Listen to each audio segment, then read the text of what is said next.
नमः संस्कृताय। गुरुर्ब्रह्मा गुरुर्विष्णु गुरुर्देवो महेश्वरा, गुरु साक्षात् परब्रह्म तस्मै श्री गुरवे नमः। वसुदेवसुतं देवं कंसचाणूरमर्दनं देवकी परमानन्दं कृष्णं वन्दे जगद्गुरुं। हरि ओम तत्सत्। हरि ओम तत्सत्। हरि ओम तत्सत्। सद्गुरुनाथ भगवान की जय। चैतन्य आश्रम आळंदी देवाची आप सभी लोगों का इस संस्कृत वर्ग में पुनः स्वागत है। पिछले वर्ग में हम लोगों ने माहेश्वर सूत्र पढ़े थे और अभी हम लोग आज के वर्ग में वर्ण विचार, ये जो टॉपिक है, इसको शुरू करने जा रहे हैं। इस टॉपिक को शुरू करने से पहले एक बार फिर थोड़ा सा माहेश्वर सूत्र की तरफ ध्यान देते हैं। ये जो माहेश्वर सूत्र है, ये अभी आप लोगों को पता है कि ये भगवान महेश्वर माने कि भगवान शंकर जी ने जो डमरू बजाया था, उस डमरू से प्रकट हुए ये स्वर है या फिर ध्वनि है।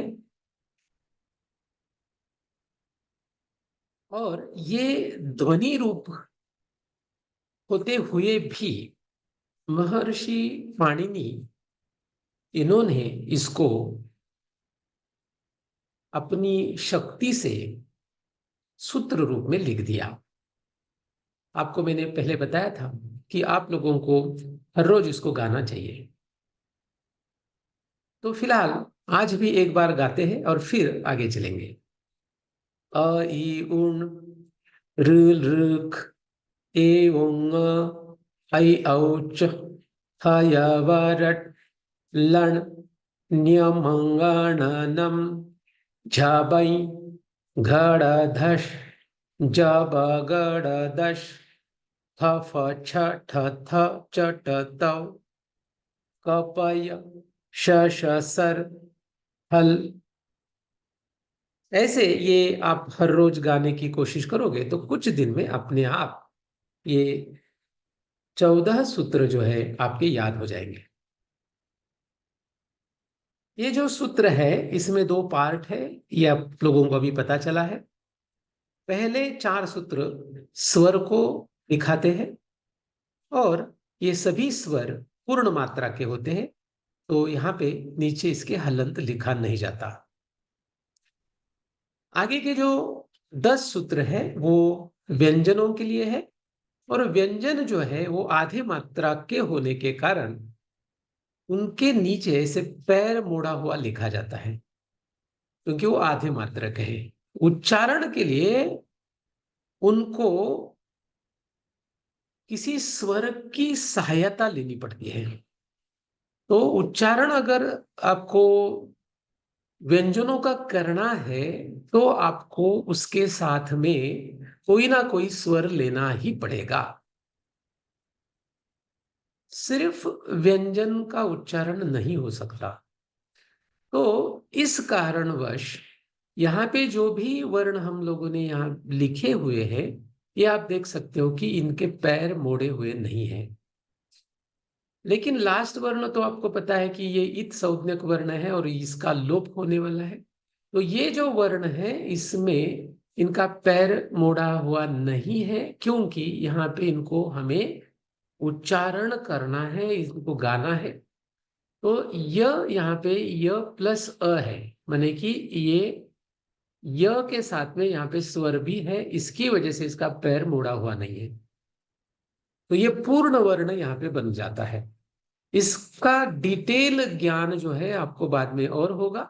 फिलहाल आप इतना ही ध्यान में रखिएगा कि ये वर्ण यहाँ पे हलंत नहीं लिखे हैं, क्योंकि इसको हमें गाना है।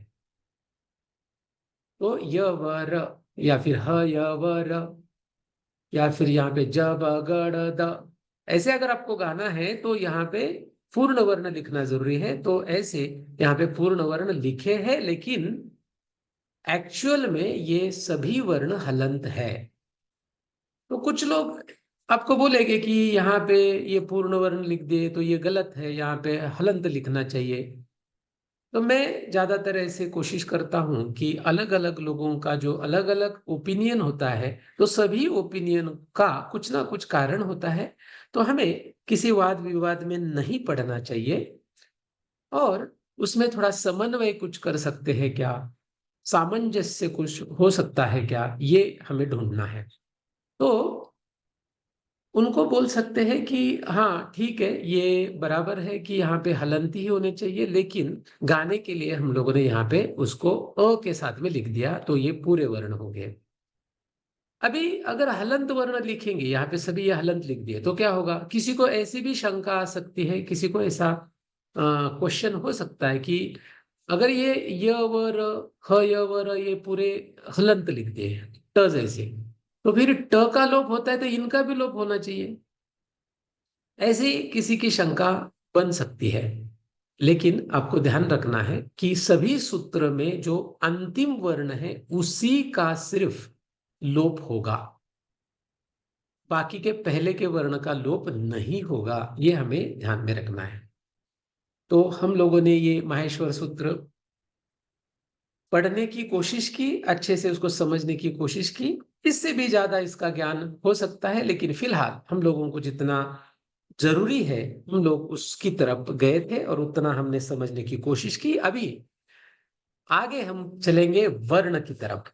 वर्ण, वर्ण क्या है? अभी वर्ण हम लोगों को पता है कि हम लोग जो व्यवहार में प्रैक्टिकल लाइफ में वर्ण का मीनिंग अलग होता है। वर्ण माने कि ब्राह्मण क्षत्रिय, ये वर्ण हम लोग कहते हैं। लेकिन व्याकरण में वर्ण जो होता है, हम लेटर्स को वर्ण कहते हैं। वर्ण, इसका दूसरा नाम है अक्षर। तो अक्षर क्यों कहते हैं? जिसका क्षय नहीं होता उसको अक्षर कहते हैं। न क्षरति, जिसका क्षर माने कि क्षय माने कि जिसका नाश नहीं होगा, उसको अक्षर कहते हैं। अभी आप देखिए, ये जो अक्षर है इनका नाश होने वाला नहीं। तो कोई बोलेगा ऐसे कैसे होगा? तो हम लोग अगर बुक्स को जला देंगे तो उसका नाश हो जाएगा। मैंने कुछ बोला आपसे, मैं बात कर रहा हूं, तो ये जो शब्द है वो शब्द तो हवा में खत्म होने वाले हैं, उसका नाश हो रहा है। ऐसे हम इसका नाश मान सकते हैं। लेकिन इसकी सूक्ष्म दशा या फिर सूक्ष्म चीज हम इसकी समझोगे तो ऐसे आपको समझ में आएगा कि ये जो ध्वनि है वो पूरे संसार में सब जगह पे अपने सुप्त अवस्था में रहता ही है। ये ध्वनि, आप किसी भी चीज को हाथ लगाओ उसमें वो ध्वनि सुप्त अवस्था में होता है। क्योंकि ये जो वर्ण है ये तो सच में देखा जाए तो एक ध्वनि है, क्योंकि भगवान शंकर जी ने ये डमरू से ध्वनि ही निकाला था। लेकिन बाद में इसको वर्ण माने कि जो हम लोग अल्फाबेट्स बोलते हैं या फिर लेटर्स बोलते हैं, इस फॉर्मेट में उसको पाणिनि जी ने लिखा। तो सच में देखा जाए तो वो ध्वनि ही है।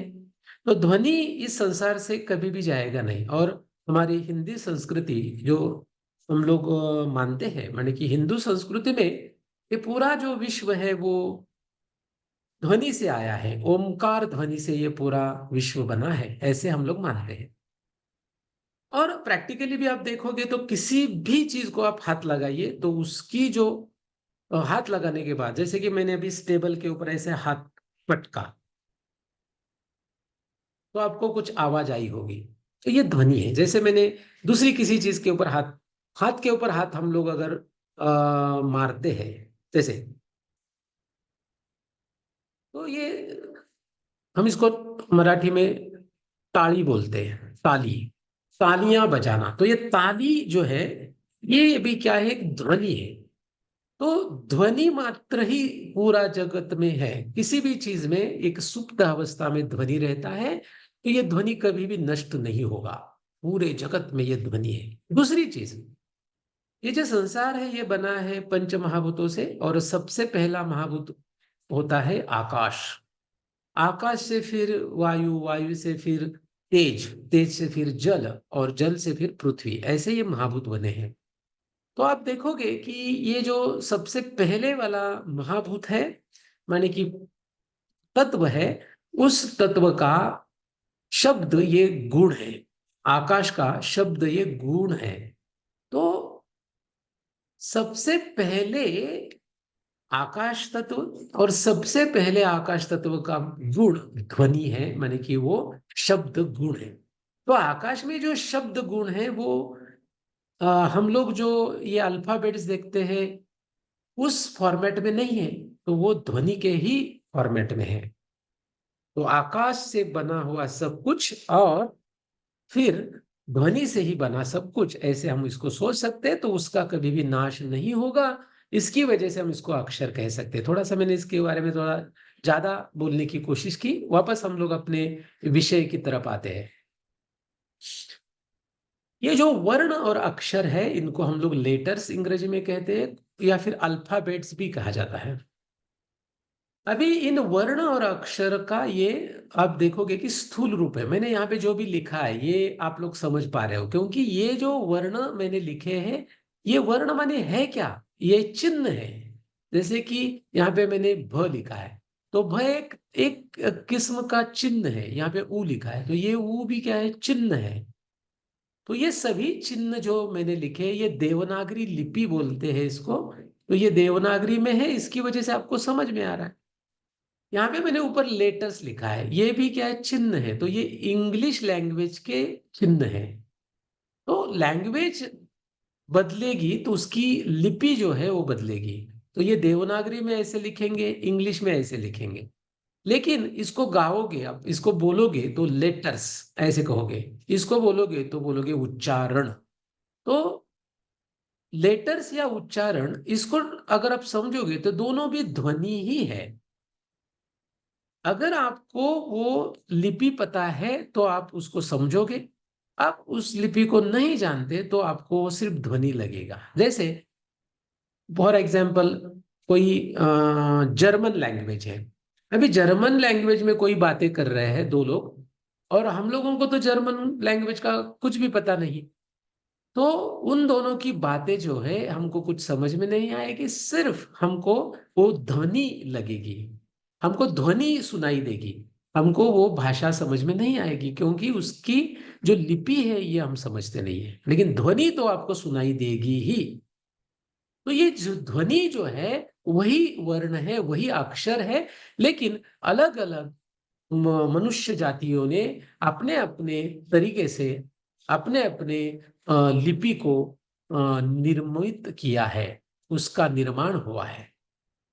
तो कोई भी अ, लिपि हो, कोई भी भाषा हो, सभी भाषा जो है वो कहाँ से आती है? ध्वनि से ही आती है। तो ये झगड़ा करना कि ये लैंग्वेज अच्छी है, ये लैंग्वेज खराब है, ये कोई गलत चीज मुझे लगती है। मुझे अच्छा नहीं लगता है। हम लोग बोलते हैं कि संस्कृत सबसे बेस्ट लैंग्वेज है, और फिर बाकी की सभी भाषाएं अच्छी नहीं है। ये बात बराबर है कि संस्कृत अपनी जगह पे है, और वो बहुत महत्वपूर्ण है और बहुत अच्छी लैंग्वेज है। लेकिन इसका मतलब ऐसे नहीं है कि उर्दू खराब है या फिर इंग्लिश खराब है, ऐसे नहीं है। इंग्लिश लैंग्वेज के अपने कुछ एडवांटेजेस है, डिसएडवांटेजेस है। उसके अपने कुछ महत्वपूर्ण चीजें हैं, उसमें कुछ कम ज्यादाएं होगी ही। तो कोई भी लैंग्वेज हम लोग ऐसे नहीं कहेंगे कि ये अच्छी नहीं या फिर गलत है। तो आप ध्यान में रखिएगा कि सभी भाषाओं का आदर करना सीखना चाहिए। सभी भाषा जो है वो हमें आदरणीय है, क्योंकि सभी भाषाएं जो है वो आई है ध्वनि से ही। तो ध्वनि का आदर करना सीखना चाहिए। तो ये जो भाषाएं होती है, हम लोग अभी संस्कृत भाषा पढ़ रहे हैं, तो संस्कृत भाषा में देवनागरी लिपि है। तो देवनागरी फॉर्मेट में हम इसको पढ़ रहे हैं। इस भाषा के, कोई भी भाषा के चार कौशल्य होते हैं। एक होता है श्रवण, आप मैं जो बोल रहा हूँ श्रवण कर पा रहे हो, क्योंकि मैं हिंदी भाषा में बोल रहा हूँ, और हिंदी भाषा जो है इसकी भी लिपि जो है वो देवनागरी लिपि है। तो आप मैं जो बोल रहा हूँ उसको श्रवण कर पा रहे हो। आप लोगों को देवनागरी पता है, इसकी वजह से आप उसका पठन भी कर सकते हो। अगर आपने कुछ पढ़ाई की है, स्कूल में गए या फिर किसी से सीखा है, तो आप उसका लेखन भी कर सकते हो, राइटिंग। और आप भाषण भी कर सकते हो, जैसे मैं अभी भाषण कर रहा हूं। तो मैं भाषण कर रहा हूं, आप श्रवण कर रहे हैं, हम दोनों मिलके पठन कर रहे हैं। और मैंने यहाँ पे अभी डिजिटल फॉर्म में इसका लेखन किया है। तो हम लोग डिजिटल फॉर्म में लिखे, या फिर पेन और पेंसिल लेके हम लोग किसी कागज के ऊपर लिखे। तो इस तरीके से ये 4 कौशल्य होते हैं, और इसमें हर इंसान अपनी अपनी कौशल्यता दिखा सकता है। तो जिस इंसान को अच्छा श्रवण आता है उसको अच्छा भाषण आएगा ही, ऐसे जरूरी नहीं है। तो ये अलग अलग चीजें हैं। मैंने कि किसी को श्रवण अच्छा आता होगा, किसी को पठन अच्छा आता होगा, किसी को लेखन अच्छा आता होगा, किसी को भाषण अच्छा आता होगा। हमने ऐसे भी देखा है कि बहुत अच्छा भाषण करता है कोई इंसान, लेकिन वो लिख नहीं सकता ठीक से, या फिर वो ठीक से श्रवण नहीं कर सकता। तो ये अलग अलग टेक्निक्स है, हम लोग बोल सकते हैं ये अलग अलग टेक्निक्स है, अलग अलग ये स्किल है। तो ये अलग अलग स्किल हम इसको कह सकते हैं। श्रवण एक अलग स्किल है, पठन एक अलग स्किल है, लेखन एक अलग स्किल है, और भाषण एक अलग स्किल है। और जिसके पास ये चारों भी अच्छे हैं, वो इंसान इस संसार में आपको ज्यादा प्रसिद्ध हुआ दिखाई देगा। ऐसे बहुत सारे लोग होते हैं।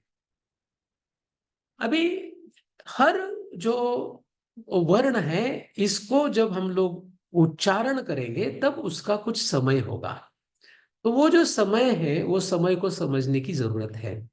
तो उस उच्चारण का जो समय है उसको उच्चारण काल कहेंगे। तो यहाँ पे उसके लिए दूसरा वर्ड यूज होता है मात्रा। मात्रा ये शब्द अलग अलग जगह पे अलग अलग तरीके से बोला जाता है। जैसे कि आप किसी आयुर्वेद के वैद्य के पास जाओगे, डॉक्टर के पास जाओगे, तो वो बोलेंगे, वो मात्रा शब्द अलग चीज के लिए यूज करेंगे। माने कि वो दवाई जो आपको दे रहे हैं उसकी मात्रा, तो क्वांटिटी उसकी, ऐसे कहेंगे। लेकिन यहाँ पे मात्रा जो है वो समय है। उस वर्ण को बोलने के लिए आपको कितना समय लगता है, इसके लिए ये मात्रा शब्द यूज हुआ है। तो ये किससे रिलेटेड है? तो अपनी जो आंखें हैं, इसमें जो पलकें हैं, इस पलकों का गिरना और उठना, ये इतना समय जो होता है उसको एक मात्रा कहते हैं। और इसमें से एक ही हो गया तो आधी मात्रा होती है। तो पलकों का गिरना और उठना एक मात्रा। तो उच्चारण काल मात्रा के टर्म्स में कहा जाता है। आप देखोगे कि संस्कृत की ज्यादातर रचनाएं जो सुप्रसिद्ध है वो सभी पद्यमय है, या फिर हम कह सकते हैं कि छंदबद्ध है, या फिर गेयमय है। गेयमय माने कि गा सकते हैं उसको। जैसे कि हम लोगों ने देखा था महेश्वर सूत्र में, यहाँ पे जो लिखा हुआ है नंदिकेश्वर काशिका में, तो ये पद्य है, ये गद्य रूप नहीं है, पद्य रूप है। सो इसको एक छंदबद्ध किया है, या फिर इसको गेयमय है, ये माने कि इसको गा सकते हैं, इसमें गेयता है।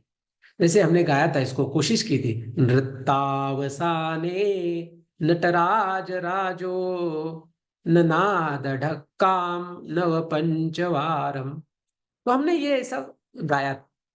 तो ये छंदबद्ध रचनाएं आप ज्यादा से ज्यादा देख सकते हो। श्रीमद् भगवत गीता आप लोगों को पता है, श्रीमद् भगवत गीता में जो श्लोक है वो पूरे छंदबद्ध है, वो पद्यमय रचना है। इसको हम लोग गा सकते हैं, जैसे हम गाते हैं, धर्म क्षेत्रे कुरुक्षेत्रे। तो ये क्या हुआ, गाना, गाने के फॉर्मेट में रहेगा, गेयमय रहेगा, छंदबद्ध रहेगा, पद्यमय रहेगा, तो वो जल्दी से याद हो जाता है और ज्यादा दिन तक हमारे ब्रेन में रहता है, ज्यादा दिन तक हम उसको याद रख सकते हैं। ये इसका एक एडवांटेज है। मराठी में भगवान श्री ज्ञानदेव महाराज जी जो है, उन्होंने ऐसे कहा है, वाचे बरवे कवित्व, कवित्वी रसिकत्व। तो वाचे बरवे कवित्व माने कि आप गद्य रूप से अच्छा है पद्य रूप में लिखो, या पद्य रूप में बोलो, या फिर पद्य रूप में भाषण करो। तो ये वाचे बरवे कवित्व, कवित्व माने कि वो पद्य रूप से आप अगर उसको लिखोगे या फिर बोलोगे तो ये आपके लिए ज्यादा अच्छा होगा। माने कि चारों भी जो कौशल्य है इसमें आपको वो पद्य रूप में करना ज्यादा अच्छा है। तो हमारी संस्कृत भाषा में जितने भी सुप्रसिद्ध रचनाएं हैं वो सभी इस फॉर्मेट में ही है। ये बहुत बड़ी बात है। अभी जब हम लोग रचनाएं पढ़ते हैं या फिर उसका भाषण करते हैं तब हमें ध्यान में रखना है कि कौन से वर्णों के ऊपर ज्यादा भार देना पड़ता है, कौन से वर्णों को हम लोगों को कम भार दे के बोलना चाहिए, ये समझना जरूरी है। तो इसके लिए हमें ये मात्रा समझनी जरूरी है, उसका उच्चारण काल समझना जरूरी है और उसके उच्चारण स्थान भी समझना जरूरी है जो आगे जाके हम लोग पढ़ने वाले हैं। एक ऐसा हम लोग बोल सकते हैं संस्कृत वचन है जिससे हमें समझ में आता है कि अलग अलग इनकी मात्राएं होती है। एक मात्रो भवेत रस्वो, द्विमात्रो दीर्घ उच्यते, त्रिमात्रस्तु प्लुतो, ज्ञेयो व्यंजनम च अर्धमात्रिकम। अभी इसका मीनिंग क्या है?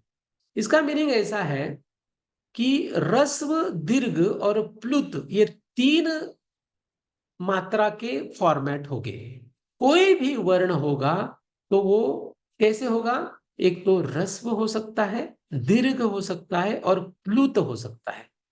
अभी ह्रस्व वर्ण मात्र माने कि क्या होता है? जिसमें कम भार दिए जाने वाला ये वर्ण है, माने कि उसका समय काल कम है, तो ये एक मात्रा के होते हैं। जैसे अ, ई, उ, ये जो वर्ण मैंने यहाँ पे लिखे हैं ये एक मात्रा के हैं। अभी दीर्घ जो वर्ण होता है वो दो मात्रा के होते हैं। जैसे आ, ई, उ, तो ये दीर्घ वर्ण है। ऐसे कुछ वर्ण मैंने यहाँ पे लिखे हैं।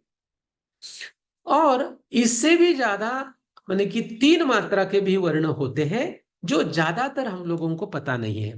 साधारण रूप से हम लोगों को ये पता नहीं है। ज्यादातर जो डिटेल में स्टडी करते हैं उनको ये वर्ण पता है, तीन मात्रा के। तो तीन मात्रा के वर्णों को कैसे लिखा जाता है? तो तीन मात्रा के वर्ण के लिए यहाँ पे वो वर्ण लिखा जाएगा और उसके आगे तीन लिखा जाएगा। तो ये होगा तीन, ये थ्री लिखा है। तो ये वर्ण प्लुत है, माने कि इसको तीन मात्रा की जरूरत है। अभी अब इसका समय दूसरी तरीके से समझ सकते हैं। एक मात्रा के लिए समझ लीजिएगा कि एक मात्रा माने कि 1 सेकंड, तो दो मात्रा माने कि 2 सेकंड और तीन मात्रा माने कि 3 सेकंड, ऐसे हो सकता है। ऐसे आप समझने के लिए बोल सकते हो। तो कुछ वर्ण एक मात्रा के होंगे, कुछ वर्ण दो मात्रा के होंगे और कुछ वर्ण तीन मात्रा के होंगे। लेकिन आप ध्यान दे सकते हो कि ये जो भी वर्ण है ये स्वर है। तो स्वर ही एक मात्रा के हो सकते हैं, दो मात्रा के हो सकते हैं, तीन मात्रा के हो सकते हैं। लेकिन व्यंजन कभी भी ह्रस्व, दीर्घ और प्लुत नहीं होंगे। व्यंजन जो होंगे वो हमेशा आधी मात्रा के ही होते हैं। तो यहाँ पे लिखा है व्यंजनम च अर्धमात्रिकम, व्यंजन आधी मात्रा के होते हैं। तो अभी पूरी मात्रा के माने कि एक मात्रा के जो वर्ण है इसको हम लोग बोल सकते हैं, गा सकते हैं, लेकिन व्यंजन आधी मात्रा के होने के कारण उसका स्वतंत्र उच्चारण करना पॉसिबल नहीं है। तो कभी भी आप जो भी व्यंजन होगा उसका अगर उच्चारण करने जा रहे हो तो अपने आप उसमें इन किसी तो भी स्वर में से कोई ना कोई स्वर आ ही जाएगा। जैसे आप लोगों को पता है हम लोग एक शब्द बोलते हैं राम। तो ये राम शब्द जो है इसमें म जो है वो पूरा है तो हलंत नहीं है। तो लेकिन गाते से हम लोग बोलते हैं राम। राम माने कि म हलंत हो जाता है, लेकिन राम ऐसे बोलोगे तो ये पूरा हो जाता है।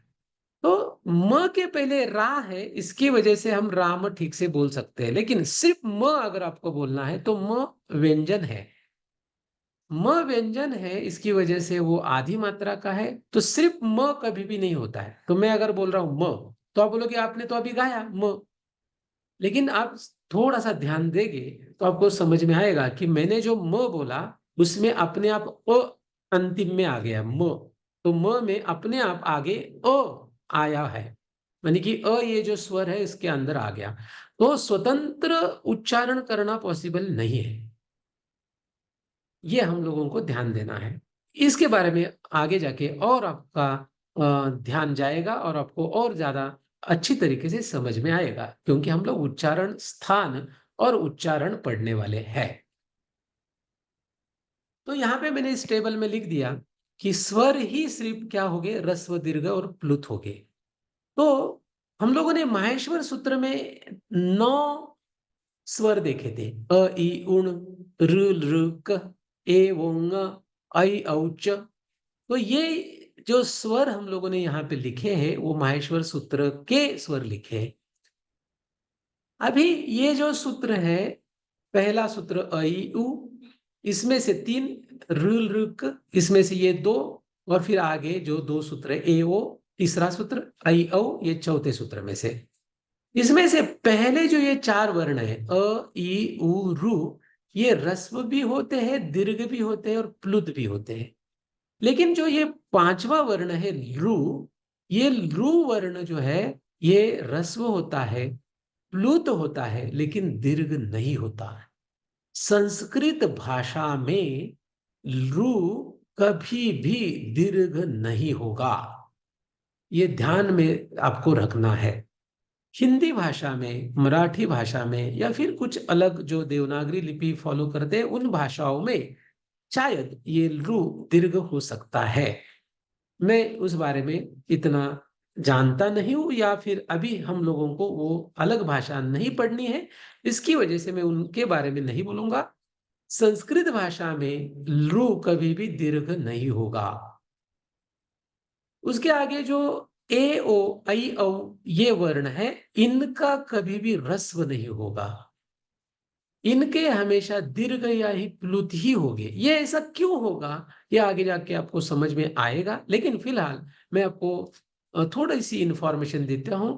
ए ये जो वर्ण है ये संयुक्त वर्ण है, माने ए में अ और ई ये 2 वर्ण है, अ और ई ये 2 वर्ण मिलके ये ए बना है। तो अ के लिए एक मात्रा और ई के लिए दूसरी मात्रा, तो दोनों मिला के 2 मात्रा बन गई, और ह्रस्व के लिए हमें एक मात्रा चाहिए। तो ए वर्ण संयुक्त वर्ण होने के कारण 2 मात्रा का कम से कम हो सकता है, इसकी वजह से ह्रस्व वर्ण नहीं होगा, वो होगा दीर्घ, या फिर आगे जाके प्लुत भी हो सकता है। तो ऐसे ए ओ ऐ औ ये 4 वर्ण संयुक्त वर्ण है, और वो ह्रस्व नहीं होते, दीर्घ और प्लुत होते हैं। अभी यहाँ पे ऐसे एक लिखा है कि अ को हम लोगों को सिर्फ लिखना है। माहेश्वर सूत्र में आप देखिएगा अ का दीर्घ और प्लुत नहीं लिखा है, माने कि माहेश्वर सूत्र में आ नहीं दिखाई देगा आपको। तो आप बोलोगे कि हम तो मराठी में या फिर हिंदी भाषा में तो पढ़े हैं आ ई ऊ, ऐसे पढ़े हैं, लेकिन संस्कृत में ऐसे नहीं होता है। संस्कृत में माहेश्वर सूत्र में सिर्फ अ लिखा है, ऐसे क्यों? तो भाषा वैज्ञानिक हम कहेंगे महर्षि पाणिनि को।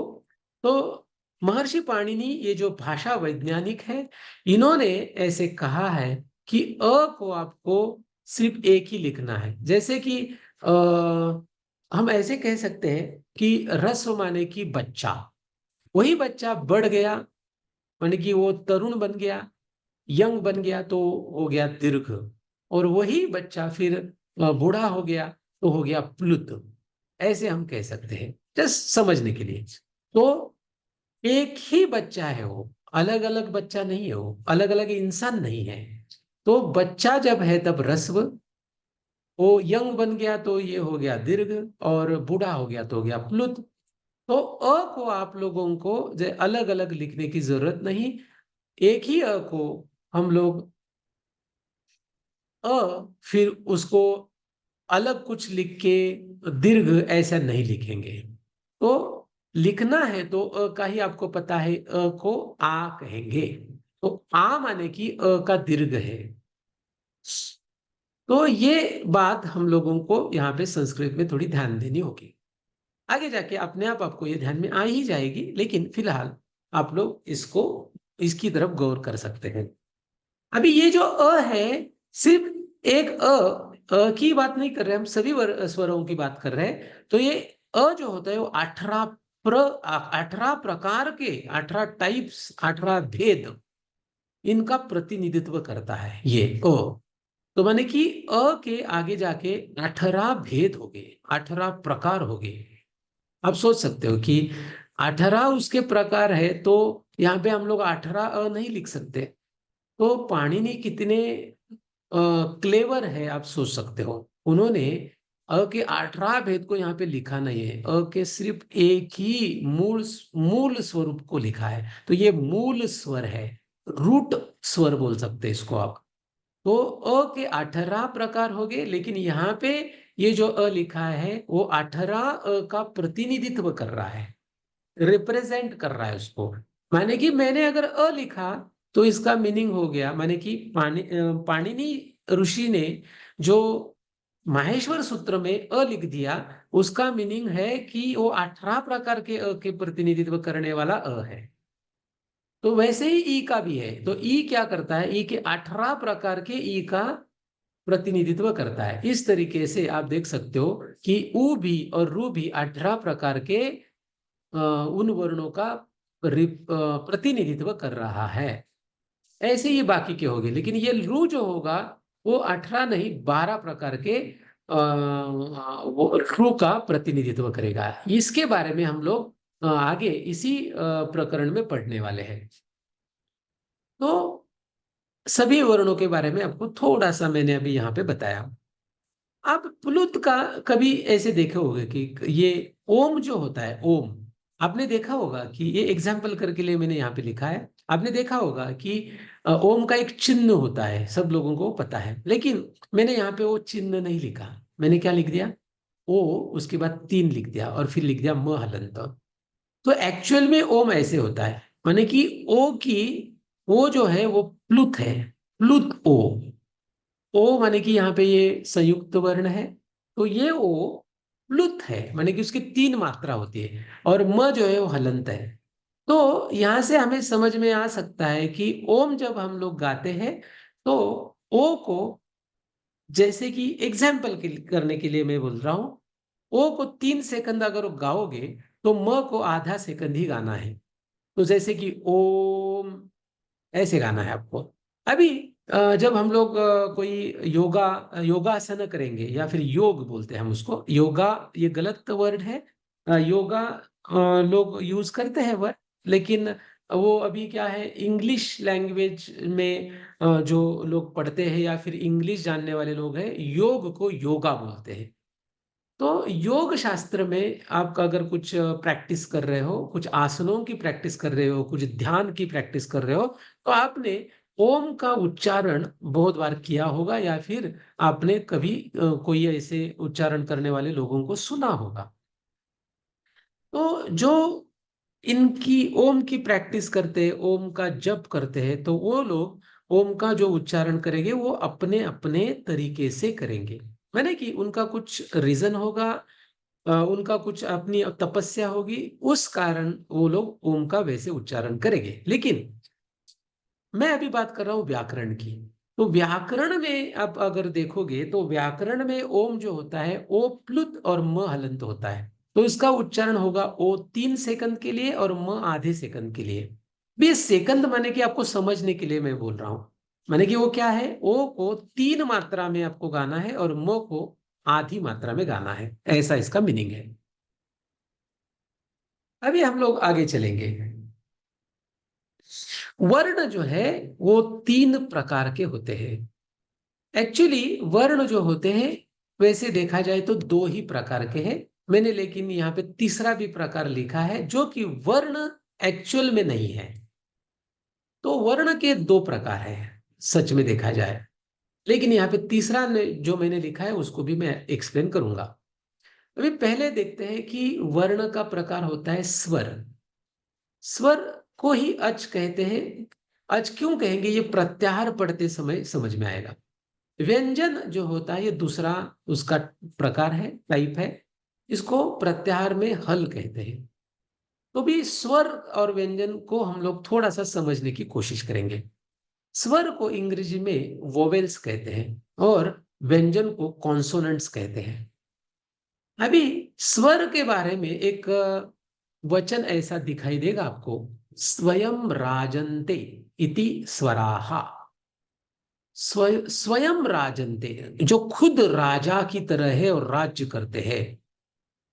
माने कि इसका मीनिंग क्या है? तो इसका मीनिंग ऐसा है, ये स्वर जो है अपने उच्चारण के लिए, अपने अस्तित्व के लिए किसी दूसरे के ऊपर निर्भर नहीं है, वो आत्मनिर्भर है। स्वर जो होते हैं वो आत्मनिर्भर है। उस उनको उच्चारण के लिए, गाने के लिए किसी दूसरे की जरूरत नहीं होती है, किसी दूसरे की सहायता लेनी नहीं पड़ती है। इसकी वजह से उनको कहा गया है स्वयं राजन्ते। तो ये स्वयं सुशोभित होते हैं। इनका उच्चारण जो है, उनका स्पष्ट उच्चारण होता है और वो स्वतंत्रता से होता है। जैसे कि आप देखते हो, एक स्वर है अ, तो आप इस अ को जब गाओगे, जब बोलोगे, तो ये अ गाते समय आपको किसी दूसरे की जरूरत नहीं है। अ, वैसे ही ई, उ, रु, लृ, ये सभी वर्ण जो है ये स्वर है, क्योंकि इनका स्वतंत्रता से स्पष्ट उच्चारण होता है और इनको गाने के लिए किसी दूसरे की आवश्यकता नहीं है। तो ये पांच जो वर्ण हैं, ये पांच वर्ण पहले दो माहेश्वर सूत्र में आए हैं और ये मूल स्वर है। आगे के जो चार वर्ण हैं वो मूल स्वर को लेके, इनका यूज करके बनाए हैं। जैसे देखोगे ए, ये तीसरे सूत्र में आया है, ए और ओ। तो ए कैसे बना? ए बना है अ प्लस ई, ये दोनों को एक साथ में मिलवा के ये ए वर्ण बना है। आगे का जो वर्ण है ओ, ये अ प्लस उ, अ और उ को लेके बना है। तो आप देख सकते हो कि ये दोनों का ये एडिशन है, इसकी वजह से इसको संयुक्त वर्ण कहेंगे। वैसे ही आप देखो आई, ये जो है अ प्लस ए। अभी अ प्लस ए माने कि क्या, ए के बारे में आप जानते हो, तो अ प्लस ई, अ अ प्लस ई, ऐसे बनाइए आई। तो ये आई जो है वो भी संयुक्त स्वर है और औ जो है वो भी संयुक्त स्वर है। औ में अ प्लस ओ आया है, यानी कि अ प्लस उ, ऐसे ये औ वर्ण बना। आई और औ ये माहेश्वर सूत्र 4 में आते हैं। इस तरीके से हम लोगों ने ये 5 मूल स्वर और 4 संयुक्त स्वर समझने की कोशिश की। अभी हम लोग देखेंगे व्यंजन। अन्वक भवति व्यंजनम, इसका मीनिंग ऐसे होता है, जो स्वरों का अनुगमन करने वाले हैं। माने कि इनका स्वतंत्रता से उच्चारण नहीं होगा, स्पष्ट रूप से उच्चारण नहीं होगा। इनका उच्चारण तो हो सकता है लेकिन स्पष्ट नहीं होगा। जैसे कि म, मैंने आपको बताया था, म अगर हलंत है, माने कि वो उसका स्वतंत्रता से उच्चारण करने की हम कोशिश करेंगे, तो उसमें अपने आप अ आ जाता है, माने कि अ की सहायता लेनी पड़ती है। अ की सहायता के बिना ये व्यंजन हम लोग गा नहीं सकते, बोल नहीं सकते। इसकी वजह से ये अन्वग भवति व्यंजनम ऐसे कहा गया है। माने कि स्वरों का वो अनुगमन करने वाले होते ही है। माने कि म में जैसे अपने आप अ आ ही जाएगा। अभी ये जो व्यंजन है वो हम लोगों ने माहेश्वर सूत्र में पढ़े हैं।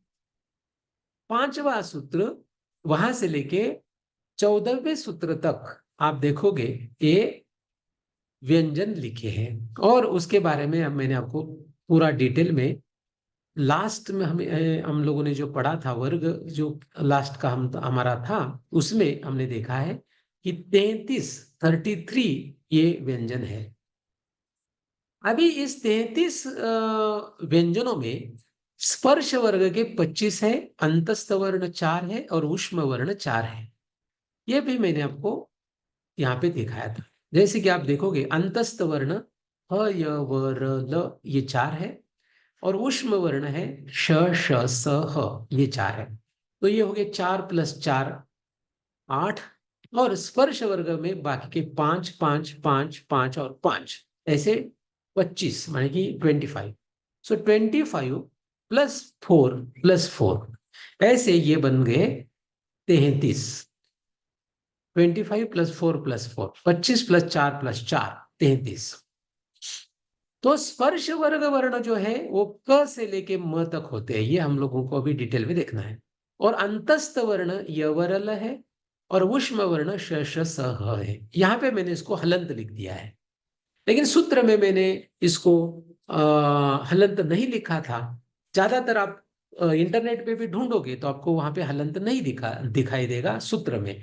उसका कारण भी मैंने आपको बताया है। आज ही आपके शुरुआत के लेक्चर में मैंने ये आपको बताया है। अभी वर्ण अक्षर जो होते हैं इसको और थोड़ा सा डिटेल में समझेंगे। ये जो वर्ण अक्षर है इसमें हम लोगों ने दो पार्ट पहले बताया, माने कि यहाँ पे मैंने आपको बताया ये स्वर और व्यंजन, ये जो है दो ही वर्ण अक्षर है। लेकिन तीसरा भी मैंने यहाँ पे लिख दिया इसी के अंडर। ये क्यों लिखा? तो ये वैसे देखा जाए तो वर्ण अक्षर में नहीं आते हैं, वर्ण अक्षर के ये बाहर है, लेकिन इसको इसके साथ में पढ़ना जरूरी होता है। तो इसको डिटेल में हम लोग अलग एक वर्ग में पढ़ेंगे, इसके लिए मैं इसको थोड़ा सा भी बाजू में रख रहा हूं और सिर्फ हम लोग व्यंजन और स्वर को समझेंगे। तो स्वर के बारे में तो मैंने आपको बता दिया कि 5 मूल स्वर है और 4 संयुक्त स्वर है। अभी थोड़ा सा व्यंजन को और ठीक से समझने की कोशिश करेंगे। ये व्यंजन जो है वो व्यंजन, उनमें एक स्पर्श वर्ग आता है। स्पर्श वर्ग में 25 वर्ण होते हैं। तो 25 वर्ण कहां से कहां तक है? एक ऐसा वार्तिक है, कादयो मावसाना स्पर्शाहा। इसका मीनिंग ऐसे होता है, क आदयो माने कि क से लेकर म अवसाना माने कि तक, वहां तक स्पर्श वर्ण है। तो क से शुरू करो और म तक जाओ। तो देखिए इस टेबल में यहां से क है, ये पहला वर्ण है, और फिर आगे जाएंगे ऐसे ऐसे ऐसे आप जाओगे, ऐसे ऐसे इसको ट्रैवलिंग करोगे तो यहाँ पे लास्ट में आएगा म। तो कैसे यहाँ पे क ख ग घ न च छ ज झ न, इस तरीके से आप एंड में जाओगे तो ये आएगा म। तो ये म जो है वो अंतिम वर्ण है और क ये जो है शुरुआत का वर्ण है। तो ये 5, दूसरे ये 5, ये 5, ऐसे कुल मिला के 25 वर्ण जो है वो स्पर्श वर्ग के हैं। ये कैटेगरी है। अभी ये स्पर्श वर्ग के जो 25 वर्ण है, इनको वापस कैटेगरी में 5 कैटेगरी में डिवाइड किया है। पहला जो कैटेगरी है वो है क, इसको कहेंगे क वर्ग। अभी ये क वर्ग कौन कहता है? ये पाणिनि कहते हैं। तो पाणिनि कहेंगे क वर्ग, च वर्ग, ट वर्ग, त वर्ग और प वर्ग।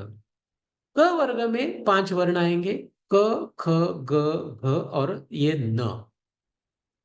लेकिन वरदराज, माने कि आप लोगों को पता है वरदराज जो है वो भट्टोजी दीक्षित के शिष्य है। उन्होंने लघु सिद्धांत कौमुदी अ, लिखी है। तो लघु सिद्धांत कौमुदी में उन्होंने क के बजाय कु ऐसे लिखा है। तो आप बोलोगे कि यहाँ पे पाणिनि ने क कहा, यहाँ पे उन्होंने कु कहा, ये ऐसे क्यों किया? तो उसका रीजन हम लोगों को इतना डिटेल में पता नहीं है, लेकिन उन्होंने अपना उसको कुछ एक इंडिकेशन बोलेंगे या फिर अलग चिन्ह दे दिया। तो वो ठीक है, उसका रीजन कुछ भी हो, लेकिन फिलहाल हम लोगों को ध्यान में रखना है कि ये क पाणिनि कहते हैं क वर्ग, लेकिन वरदराज कहेंगे कु वर्ग। तो कु बोले या फिर क बोले, लेकिन कु वर्ग बोलो या फिर क वर्ग बोलो, उसमें ये 5 वर्ण आएंगे। तो वरदराज की या फिर लघु सिद्धांत कौमुदी को देखोगे तो उसकी हिसाब से कु चु टू तू पू ऐसे आएगा, कुचु टू तू पू। तो कु वर्ग माने कि क वर्ग, तो ये हो गया क ख ग घ न।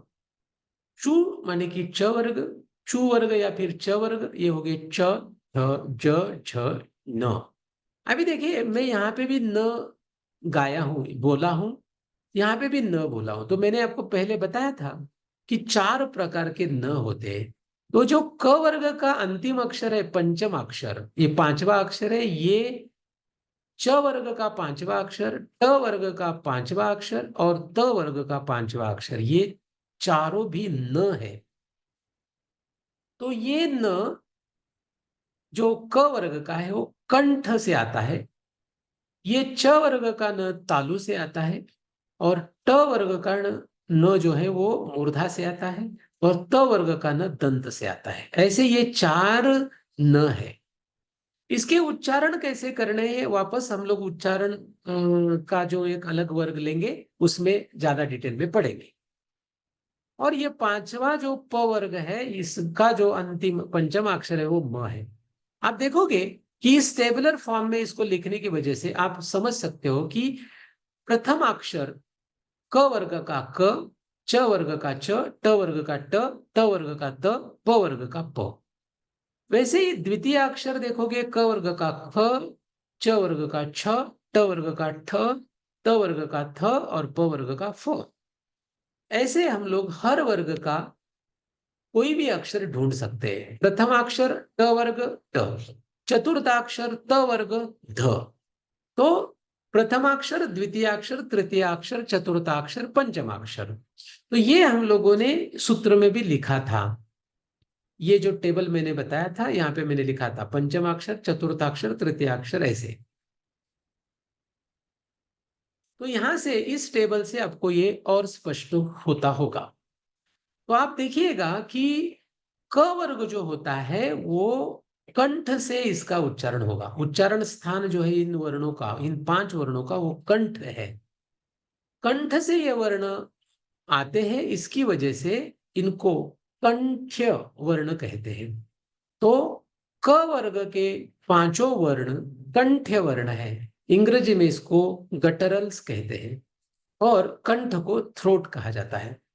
तो क ह ग घ ड जो दिखाई देता है ड की तरफ, लेकिन वो न है, वो न जो है वो भी कंठ वर्ण है।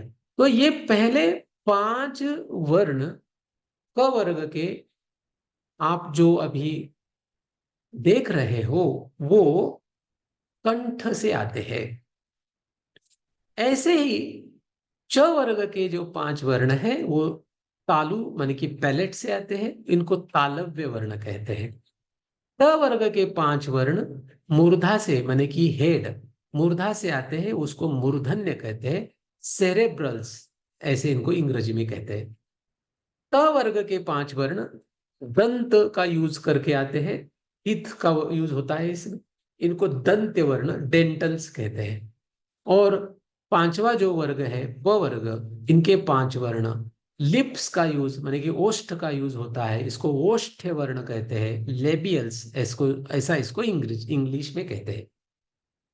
इस तरीके से हमने देखा कि ये 5 ऐसे मिलके 25 वर्ण, इनके उच्चारण स्थान और उच्चारण स्थान की वजह से उनको किस प्रकार के वर्ण कहा जाता है, कंठ्य वर्ण, तालव्य वर्ण, मूर्धन्य वर्ण, दंत्य वर्ण और ओष्ठ्य वर्ण, क्योंकि उनका उच्चारण स्थान कंठ का होगा तो कंठ होगा। इस तरीके से आप इसको समझ सकते हो। अभी और एक इसमें ध्यान देने वाली बात है जो मैंने यहाँ पे ऊपर लिखी है। ये जो प्रथम अक्षर होते हैं किसी भी वर्ग के, क वर्ग, च वर्ग, ट वर्ग, त वर्ग, प वर्ग, किसी भी वर्ग के देखिए, ये प्रथम अक्षर जो होते हैं अल्प प्राण होते हैं।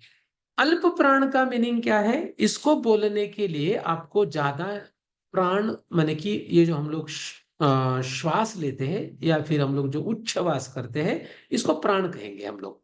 तो ये जो हमारे मुंह से, नाक से जो हवा आती जाती रहती है, इसको हम लोग प्राण कहेंगे। फिलहाल प्राण देखा जाए तो अलग बहुत स्टडी वाला पार्ट है, लेकिन यहाँ पे फिलहाल हम प्राण माने कि ये जो मुंह से या नाक से जो हवा आती जाती रहती है, इसको प्राण कहेंगे।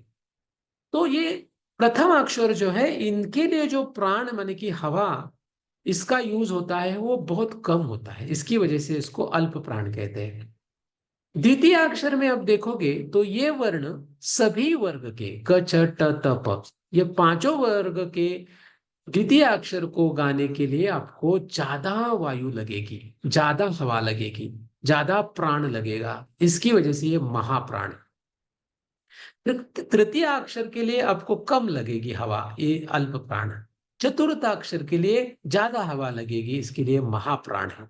आप देखोगे, गा के देख सकते हो, जैसे क, ख, ग, घ। आप ध्यान दोगे तो आपको समझ में आएगा, क के लिए कम हवा लगेगी, ख के लिए ज्यादा, ग के लिए कम, घ के लिए ज्यादा।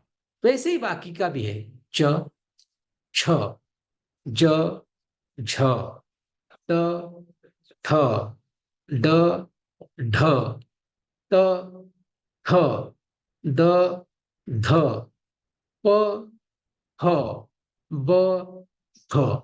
इस तरीके से ये ज्यादा हवा, कम हवा यहाँ पे यूज होती है, इसकी वजह से अल्प प्राण और महाप्राण होते हैं। अभी पांचवा जो अक्षर है, इसके लिए आपको नाक जो है हमारा, माने कि हमारा जो नोज है, उसका यूज करना पड़ता है।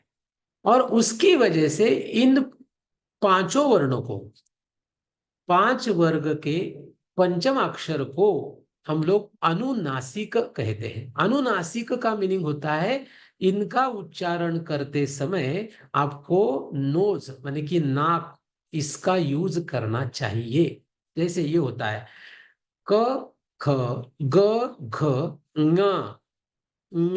जैसे हम बोलते हैं गंगा, अंग, ङ, तो नाक का यूज हो रहा है। वैसे यहाँ पे च, छ, ज, झ, ये संजय का न है, संजय, इसमें नाक का यूज होगा। यहाँ पे होगा रावण, बाण, तो इसमें नाक का यूज होना चाहिए। इसके बाद दंत, न, तो यहाँ पे न में नाक का यूज होगा। वैसे ही माँ, माँ, माँ, ऐसे नाक का यूज होगा। तो इसकी वजह से ये पंचम अक्षर जो है वो अनुनासिक है। अभी ये जो उच्चारण इसका है, इसका उच्चारण स्थान है, इसको बाद में डिटेल में पढ़ने वाले हैं, इसकी वजह से मैं इसके ऊपर अभी ज्यादा बात नहीं करूंगा। अभी यहाँ पे नीचे कुछ वर्ण बचे हुए हमने यहाँ पे लिखे हैं। ये जो श, श, स, ये है, और य, व, र, ल, ह है, ये ऐसे वर्ण लिखे हैं। तो इसको मैंने अभी यहाँ पे एक कुछ कारणवश लिखा है। ये समझने से पहले थोड़ा सा आगे जाता हूं और बचे हुए चार प्लस चार, आठ वर्णों को समझ लेते हैं। अभी देखिए, यहाँ पे य, व, र, ल, ये जो वर्ण हमारे बचे थे, ये अंतस्थ वर्ण है। अंतस्थ वर्ण जो है, इनको सेमी वोवेल्स कहा जाता है। य का जो उच्चारण होता है, वो उच्चारण स्थान तालु है, माने कि ये तालव्य वर्ण है। वह जो वर्ण है, इसका उच्चारण स्थान जो है वो दो जगह से होता है, दंत और ओष्ठ, माने कि टीथ प्लस लिप्स, इन दोनों का आपको यूज करना पड़ेगा, तब जाके ये व का उच्चारण होगा।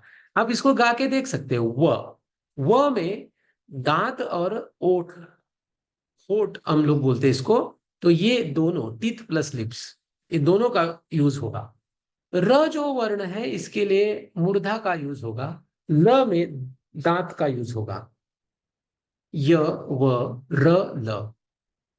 अभी जो आगे के चार बचे हैं वर्ण, वो है श, श, स, ह। श जो है, श जो है, स जो है, ह जो है, ये उष्म वर्ण है। इनको सिबिलेंट्स या फिर कुछ लोग एस्पिरेट बोलते हैं इंग्लिश में, उष्म वर्ण है। अभी ये जो वर्ण है इनका उच्चारण स्थान श का तालु है, श का मूर्धा है, स का दंत है और ह का कंठ है।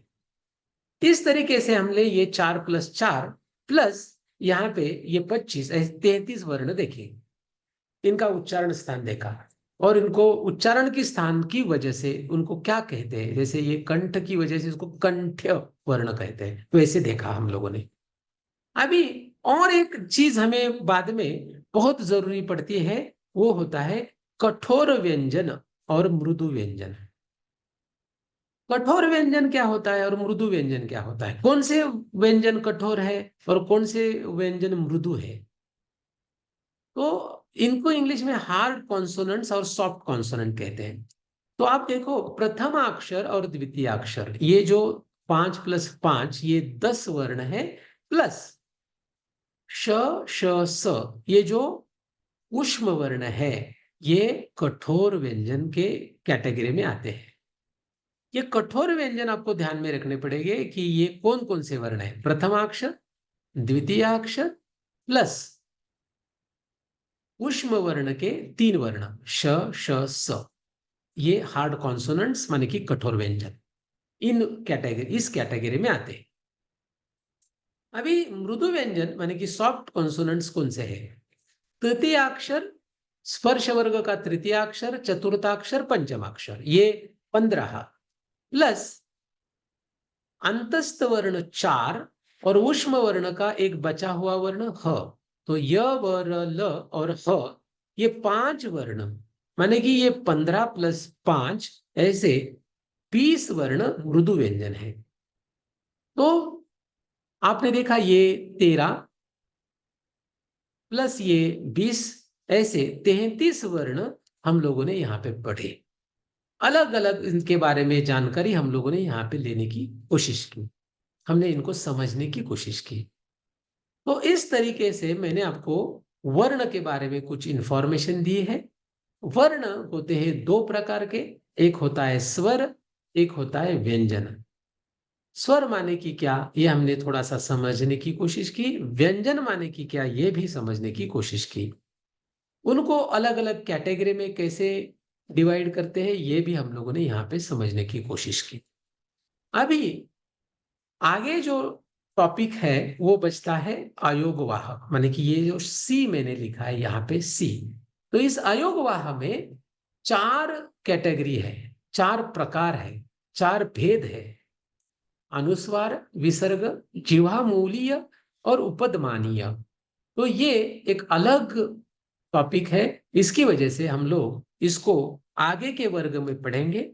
आज के लिए हम लोग यहीं पे रुकेंगे। आज हम लोगों ने ये वर्ण पूरा नहीं समझा है, वर्ण का कुछ पार्ट समझने की कोशिश की है। तो इसकी वजह से इस वर्ण के बारे में पूरा आपको अभी समझ में आया ऐसे मानना जरूरी नहीं है। आगे भी इसको थोड़ा पढ़ेंगे और फिर वर्ण के बारे में बहुत सारी जानकारी हमारी खत्म होगी। आज के लिए बस इतना ही, यहीं पे हम लोग रुकते हैं। नमः संस्कृताय। कुंडलीक वरदा हरि विठ्ठल श्री ज्ञानदेव तुकाराम पंढरीनाथ भगवान की जय।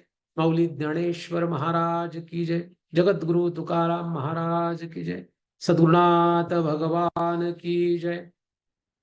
आता विश्वात्मके देवे वाग्यज्ञे तोषावे तोषोणी मजद्यावे पसाय दानहे जे खळांची व्यंकटी सांडो तया सत्कर्मी रती वाढो भूता परस्परे पडो मैत्र जीवाचे दुरितांचे तिमिर जाओ विश्वस्वधर्म सूर्य पाहो जो जे वांछिल तो ते लाहो प्राणी जात वर्षत सकळ मंगळी ईश्वर निष्ठांची मांदियाळी अनवरत भूमंडळी भेटो तया भूता चला कल्पतरुंचे आरव चेतना चिंतामणीचे गाव बोलते जे अर्णव पियुषाचे चंद्रमे जे अलांछन मार्तंड जे तापहीन ते सर्वाही सदा सज्जन सोयरे होतु किंबहुना सर्व सुखी पूर्ण होनितिही लोकी भजी जो आदि पुरुखी अखंडित आणि ग्रंथोपजीविये विशेषी लोकिये दृष्टादृष्ट विजय होआ विजी येथ म्हणे श्री विश्वेश्वराओ